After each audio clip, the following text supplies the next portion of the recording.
días, queridos hermanos. ¿Cómo están ustedes? ¿Todo bien? Un día helado, ¿no? Está fresco. Bueno, muy contento de estar acá con ustedes hoy día. Ustedes saben que siempre compartir la palabra del Señor es un privilegio, pero al mismo tiempo una gran responsabilidad, ¿sí? Pero bueno, estamos para servir al Señor, lo que Él nos pida, estamos a su servicio, ¿sí? Y le doy gracias al Señor por esta oportunidad en primer lugar. Bien, hoy hablaremos sobre la santidad de Dios y la santificación. Un tema algo impopular en nuestra época, pero con el que nos enfrentamos todos los días. Las tentaciones, los pecados están ahí, ¿no? Frente a nosotros, a nuestra vista, en nuestra casa, en la calle, en nuestro trabajo, en fin. Entonces, para eso me gustaría partir con un testimonio de que nos invita a meditar precisamente en cómo ambos asuntos, la santidad de Dios y la santificación, se relacionan. John Wesley dijo que John Fletcher era el hombre más santo que había conocido en Europa y América. Estos hombres, ambos eran ministros cristianos a principios del siglo XVIII. Y Wesley decía que Fletcher era el hombre más santo porque diariamente se examinaba para saber si su proceder estaba de acuerdo a los planes de Dios. Para lo cual él se hacía las siguientes preguntas. Y preguntas que me gustaría también compartir con ustedes porque puede servirnos, ¿no? Como una especie de evaluación también personal. Él se preguntaba: ¿desperté espiritualmente y tuve cuidado de guardar mi mente de pensamientos errantes cuando me levanté esta mañana? ¿Me he acercado a Dios en oración o he dado lugar a la pereza y a la desidia espiritual? ¿Se ha debilitado mi fe por no haber velado o ha sido avivada por haberla puesto en actividad hoy? Se seguía preguntando a sí mismo. ¿He andado hoy por fe y he procurado ver a Dios en todas las cosas?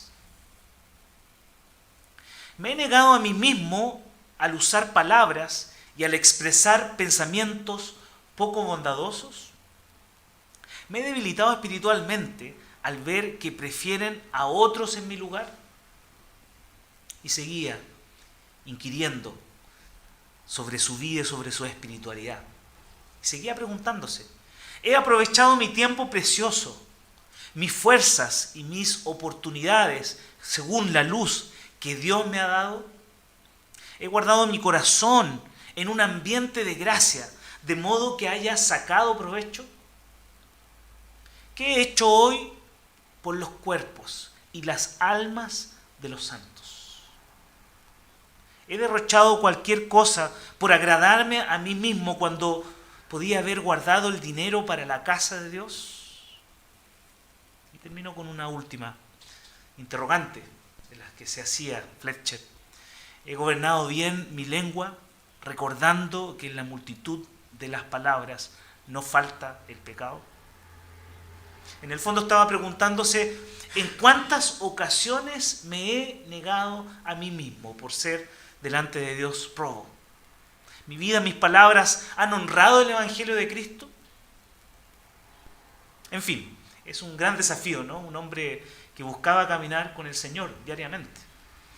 Pero para seguir meditando en este tema del Dios santo que santifica, me gustaría invitarlos a abrir sus Biblias en el libro de Levítico, capítulo 19, versículo 1 y 2. Levítico, capítulo 19, versículo 1 y 2. Y dice así la palabra del Señor. Habló Jehová a Moisés diciendo: habla a toda la congregación de los hijos de Israel y diles: santos seréis porque yo soy santo. Yo, Jehová, nuestro Dios, vuestro Dios. Vamos a orar, ¿les parece? Señor, muchísimas gracias por esta tu palabra. Gracias, Señor, porque podemos ser alimentados espiritualmente. Y hoy con un tema tan importante, la santidad y la santificación. La obra que tú operas, Señor, en nuestro corazón. Te agradecemos y pedimos, Dios, que tú nos permitas ser santos, como tú eres santo. Permítenos aprender a caminar contigo y vivir en santidad. Ayúdanos, bendito Dios, a ser hijos tuyos, escogidos, amados, santos, reflejando tu obra en nuestra vida, en nuestros corazones. Oramos, amado Dios, para que tu poder siga obrando poderosamente en nuestras vidas hasta tu regreso. Oramos todas estas cosas en el nombre de nuestro Señor Jesucristo. Amén. Sed santos porque yo soy santo. No sé cuántos de ustedes, queridos hermanos, han tenido la oportunidad de leer Levítico, pero los que lo han hecho coincidirán conmigo que Levítico es uno de esos libros complicados de leer y también de entender. ¿Por qué se preguntarán los que no lo han leído? Bueno, porque es un libro con un lenguaje que corresponde a otra época y está fechado en el año 1400 a.C. Entonces hay muchas cosas que para nosotros suenan distantes, ¿no? La autoría del libro Levítico se le atribuye a Moisés y el libro apela a costumbres con las cuales no tenemos cercanía. Está lleno de imágenes, si se quiere, difíciles de entender, y si no tenemos un buen contexto, simplemente no es una lectura atractiva y hay que ser honesto con ello. Y lo digo así porque una vez que comenzamos a leer Levítico, de inmediato nos encontramos con rituales relacionados con sacrificios de animales, por ejemplo. A decir verdad, los primeros 7 capítulos se tratan de eso. Son capítulos sangrientos, ¿no?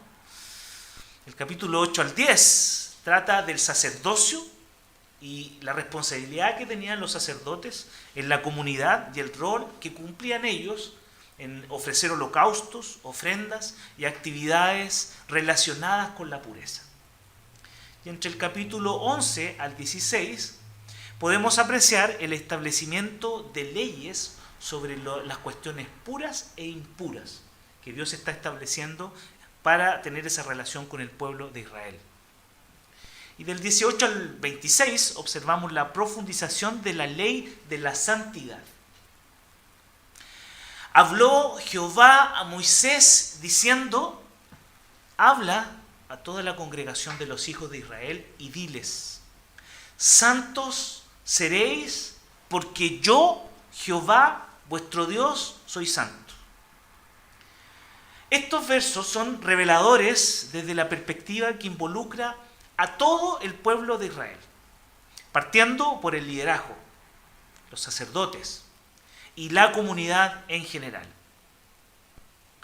Porque el ejercicio de los holocaustos y las ofrendas era un tema personal y al mismo tiempo era un tema colectivo.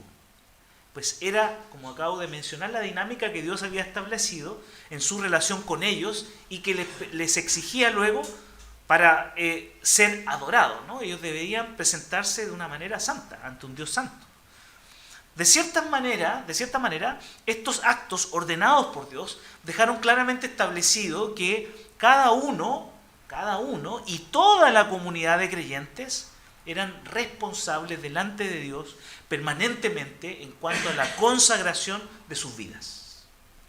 O sea, no se podía, responsabilizar a toda la comunidad por la vida personal, ni la vida personal, ¿no?, en relación a toda la comunidad. Era un conjunto, el individuo y el colectivo.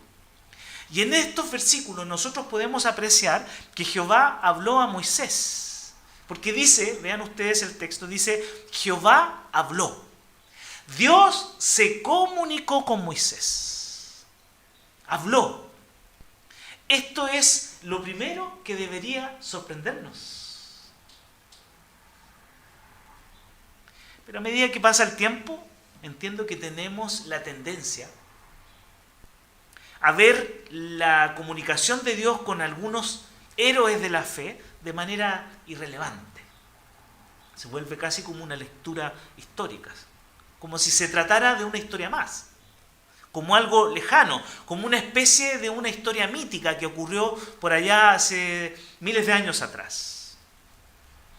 Y aquí uno puede pensar también en el daño que le han hecho al cristianismo, ¿no?, estos teólogos liberales, poniendo en duda la palabra y la historia de Dios registrada en las Sagradas Escrituras, cuando Dios habló con su pueblo y habló con estos hombres.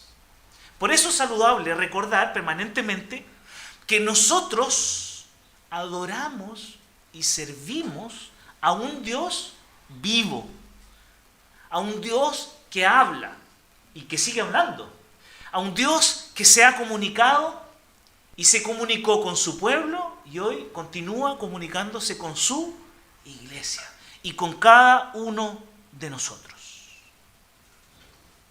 En el principio lo hizo a través de su palabra creadora, en el tiempo de Moisés con la palabra audible y en el siglo I en la persona de nuestro Señor Jesucristo, la palabra encarnada. Y en el presente, con la palabra escrita, con la Biblia, las Sagradas Escrituras, que opera también a través de la obra del Espíritu Santo que trabaja en nuestros corazones. Amén. Dios habló a Moisés. Y Moisés entonces jugó un papel muy importante en una de las etapas más críticas del pueblo de Israel durante esas épocas de opresión bajo el régimen, ¿no?, de Faraón, cuando estaban viviendo en Egipto. En esa época, en efecto, se encuentran muchas de las historias que hicieron al Dios de Israel un Dios conocido, un Dios temible, pero al mismo tiempo reveló esa faceta de un Dios santo, diferente a los dioses de los pueblos que habitaban todas esas personas en aquel entonces. La historia de la zarza ardiendo, las plagas, la muerte de los primogénitos egipcios, la liberación cruzando el Mar Rojo y la entrega de la ley en el monte Sinaí son quizás los momentos más memorables de la obra de Dios en medio del pueblo de Israel, bajo el liderazgo de Moisés. No obstante, el pasaje de esta mañana es un pasaje que aborda la dimensión más sensible de esa relación de Dios con Israel. El Dios de Israel, queridos, es un Dios santo. Y ese Dios pide a Moisés no solo que transfiera esta información al pueblo, sino que le exija al pueblo un compromiso con la santidad. Dios habla a Moisés, ¿y qué es lo que le ordena? Le dice, habla a toda la congregación de los hijos de Israel y diles, santos seréis. Ahora bien, Dios exige de ellos santidad no por un deseo antojadizo, sino porque el Dios que les ha escogido, que ha hecho pacto con ellos, que les ha liberado, que les ha preservado, que les ha encaminado a una nueva tierra, es un Dios santo. Santos seréis, fíjense, porque santo soy yo, Jehová vuestro Dios. Dios es santo. Y cuando las Escrituras llaman santo a Dios, o una de las personas de la Trinidad, como lo hace con frecuencia, esta palabra, santo, comprende todo aquello en que Dios, que Dios se distingue, que es distinto de nosotros. Y por lo tanto lo hace objeto de nuestra reverencia, adoración y temor. Porque así nos acercamos a Dios. Nos estamos acercando ante un Dios santo, siendo nosotros pecadores, ¿verdad? En ese sentido, abarca todos los aspectos de su grandeza trascendente y de su perfección moral. y constituye así entonces un atributo de todos sus atributos, que señala la presencia de la deidad de Dios en todo su esplendor. Así podemos hablar con toda propiedad de cada una de las facetas de la naturaleza de Dios y cada uno de los aspectos de su personalidad, llamándolos santos porque lo son. Él es justo y completamente santo. Él es verdadero y completamente santo. Él es misericordioso y completamente santo. No es 20% bondadoso o santo y 10% de acá y de allá. No, Él es absolutamente santo. No obstante, el núcleo del concepto se halla en la pureza de Dios, que no puede tolerar ninguna forma de pecado. Y llama, por tanto, a los pecadores a humillarse continuamente delante de su presencia. Y permítame observar algunas áreas y características cuando estamos hablando de la santidad de Dios. Podemos decir y afirmar que la naturaleza de Dios es santa. Cuando observamos, por ejemplo, la visión de Isaías, ¿recuerdan ustedes en el capítulo 6, versículos 2 y 3? Que dice que por encima de él, está observando Isaías en esta visión, había serafines y cada uno tenía 6 alas. Con 2 cubrían sus rostros, con 2 cubrían sus pies y con 2 volaban. Y el uno daba al otro voces diciendo: Santo, Santo, Santo, Jehová de los ejércitos, toda la tierra está llena de su gloria. Únicamente Él es santo.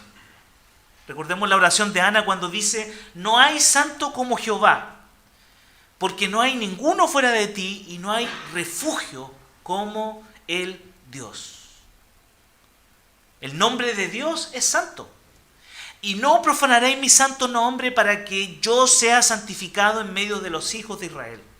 Yo Jehová que os santifico. Dice Levítico en el capítulo 22, versículo 32. La morada de Dios es santa. Isaías 57, 15. Porque así dijo el alto y sublime, el que habita en la eternidad y cuyo nombre es santo. Yo habito en la altura y la santidad, y con el quebrantado y humilde de espíritu, para hacer vivir el espíritu de los humildes y para vivificar el corazón de los quebrantados. La santidad de Dios, por otra parte, también se revela en sus justos actos. La santidad de Dios afecta la adoración. Acercarse a un Dios santo requiere preparación. Aquí hay una pregunta que se abre en la Escritura. ¿Quién subirá al monte de Jehová? ¿Y quién estará en su lugar santo? Y la respuesta es: el limpio de manos y puro de corazón. El que no ha elevado su alma a cosas vanas, ni jurado con engaño, dice el salmista, ¿no? En el Salmo 24, versículos 3 y 4. A los líderes de la adoración se les exigía requerimientos y tareas especiales. El sumo sacerdote Aarón y su familia, por ejemplo, ¿no? Cierta preparación para estar delante de Dios. El pueblo de Dios debe ser santo porque Él es santo. Un llamado a la santidad. La Escritura nos hace un llamado a la santidad, de ser santos. Los creyentes están llamados a ser santos. ¿Por qué entonces? Porque Dios es santo. Y en la Biblia, la noción fundamental de lo sagrado, hay 2 conceptos hebreos acá, que es kadosh y kodesh, significa esa santidad en relación a la pertenencia a Dios. Es santo y sagrado todo aquello que le pertenece, todo aquello que tiene una especial relación con Él. Algunas realidades son santas por naturaleza. Por ejemplo, el nombre del Señor o su residencia celestial. Otras lo son porque Dios las ha consagrado. Podemos ver en la Escritura, especialmente en el Antiguo Testamento, ¿no? El pueblo que le eligió, lo santificó. El séptimo día, los primogénitos de los seres humanos o de los animales, la sangre y la grasa de los animales domésticos, o el lugar donde Dios se revela a Moisés, le dice: quítate el calzado, ¿verdad? Porque el lugar donde estás aquí, ¿qué es lo que es? Santo. Otros incluso son santos porque el hombre los consagra. Vemos, por ejemplo, las ofrendas llevadas al santuario, los días de fiestas en la medida en que se los respetaba y cada uno debía consagrar su persona y ser santos. El ejemplo del sábado muestra perfectamente esa doble dimensión de la consagración. Este día es declarado santo por el Creador, pero también debe ser tratado como tal por el hombre. Por eso nosotros nos congregamos, por eso nosotros venimos a la iglesia en este día. Es el día que Dios ha consagrado y que lo ha puesto para que nosotros podamos adorarle en comunidad. Por tanto, ser santos es a la vez un don de Dios y al mismo tiempo una exigencia para el hombre. ¿Verdad? Porque Él no nos va a ir a buscar en carretilla a la casa y nos va a traer a la iglesia. Es un acto que nosotros debemos realizar. También es parte de nuestra responsabilidad cuando estamos enfrentándonos a alguna tentación decir no y darle la espalda al pecado y caminar hacia adelante tratando de vivir en santidad. Pero este reconocimiento de la santidad de Dios no era solo para el pueblo de Israel, ya que Dios, inspirando a los autores bíblicos del Nuevo Testamento, vuelve a exigir lo mismo de la comunidad cristiana del primer siglo y por lo tanto a todos sus descendientes, o sea, nosotros, los que estamos aquí sentados.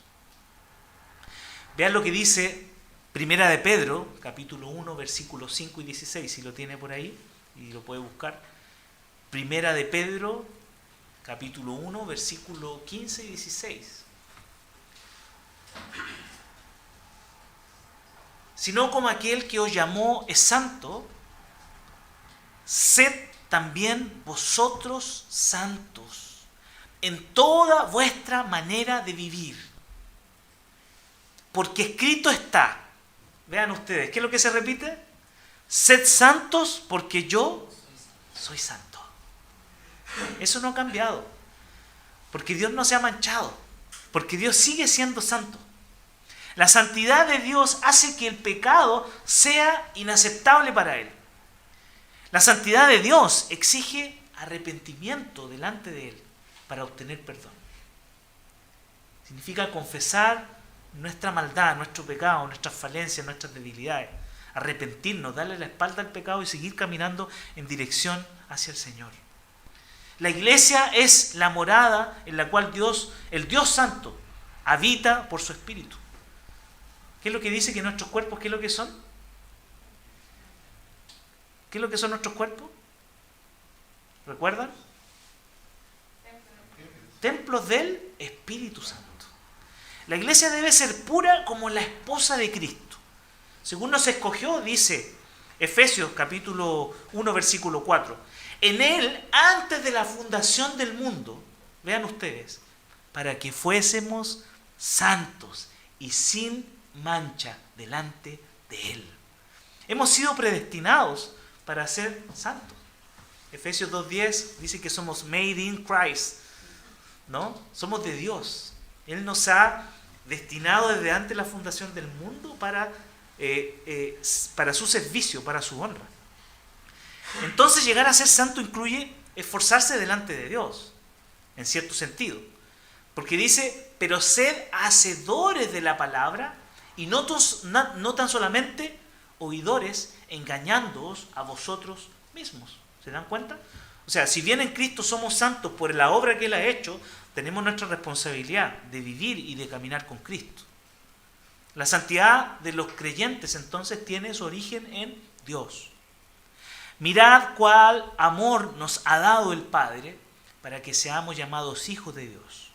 Por esto el mundo no nos conoce porque no le conoció a Él. Amados, ahora somos hijos de Dios y aún no se ha manifestado lo que hemos de ser, pero sabemos que cuando Él se manifieste, seremos semejantes a Él, porque le veremos tal como es. Y todo aquel que tiene esta esperanza en Él se purifica a sí mismo, así como Él es puro. Entonces, ¿cómo podemos ser santos? Mirando a Jesucristo. Cuando hablamos de ser santos de Dios y la santidad que se supone debería caracterizarnos, es inevitable preguntarse primero si ser santos es posible. Y la razón es sencilla, porque cuando miramos un Dios y luego nos miramos a nosotros mismos, si somos honestos, hay un abismo insalvable. Porque Dios es verdaderamente santo y nosotros realmente pecadores, incapaces de alcanzar el estándar de Dios. Y bajo esas circunstancias solo nos queda reconocer que estamos perdidos. Sin embargo, si aceptamos que por nuestras propias fuerzas, obras o voluntad somos incapaces de conseguir la santidad que Dios demanda, mirar hacia Jesucristo es la única alternativa, es la única opción que tenemos. ¿Por qué? Porque Jesucristo, al ser nuestro sustituto en la cruz, se ha puesto en nuestro lugar para aplacar la ira de Dios, recibir el castigo que nosotros íbamos a recibir, y logrando con ese acto, con esa vida santa, obra y sacrificio vicario, la victoria sobre el pecado. Entonces, solo en Jesucristo podemos ser reconocidos como santos. No nos perdamos, hermanos. La santidad no es algo que nosotros podemos conseguir o producir. Es algo que Dios ha logrado por el sacrificio en la cruz del Calvario, por el derramamiento de su sangre para nosotros. La santidad de Jesucristo se revela en su naturaleza y en sus obras. Y Él está por encima del mundo creado con poder, autoridad y pureza divina. Nunca pecó. Y el reconocimiento de su santidad nos guía a ver nuestro pecado e indignidad como criaturas, rindiendo a Jesús alabanza a su nombre. Jesucristo purifica a los creyentes. Y en ese sentido, Él es nuestra esperanza, que podamos algún día encontrarnos con este Dios santo.